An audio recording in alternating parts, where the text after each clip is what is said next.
Kaninang umaga, dala ng mga personnel ng CIDG yung letter of recall ng subpoena deus tecum at supposedly ipapareceive ito kay Senator Bato sa kanyang opisina sa Senado.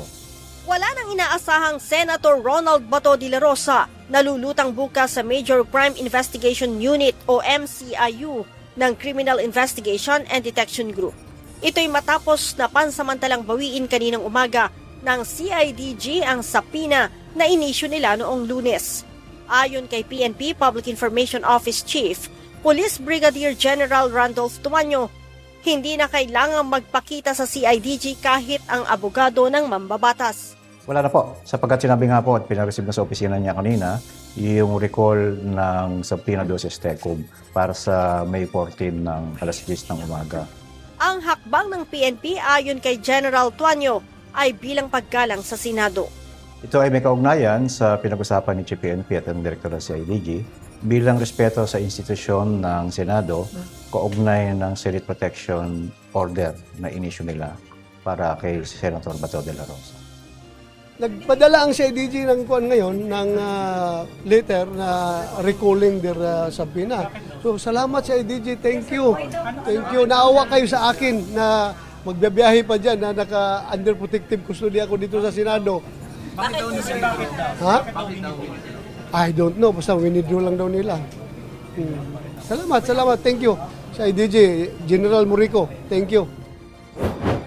Sa kabila ng pagbawi ng subpoena, tuloy ang isinasagawang investigasyon ng CIDG sa mga issue ng umunoy extrajudicial killings at kung kinakailangang muling mag-issue ng subpoena ay gagawin nila ito.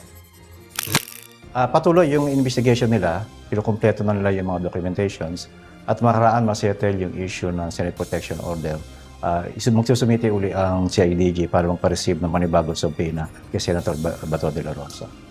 Samantala, wala namang epekto sa mga pulis ang pag-awit ni Senator Bato ng bahagi ng Philippine Military Academy hymn. Sa interview sa Senate, kinanta ni Bato ang PMA hymn upang humingi ng suporta sa militar at pulis sa gitna ng kinakaharap niyang problema. Pagkat nanatili tayo, sinasabi nga ni Chief PNP na ang Philippine National Police ay isang professional at apolitical na organizations na hindi po kami makikisali sa anumang usaping pampolitikal. Sa ngayon, wala din aniya silang nakikitang paglabag sa ginawa ni Bato. Nire-respeto naman ng Philippine National Police yung uri ng kanyang pagpapahayag ng kanyang saloobin. Sa ngayon po, wala kami nakikita na paglabag sa batas at hahayaan po natin na i-validate pa rin po ng ating legal team kung sakasakali man na mayroong paglabag. Leia Ilagan, UNTV, News and Rescue. Diyos ang aming sandigan, serbisyo publiko ang aming pinahahalagahan.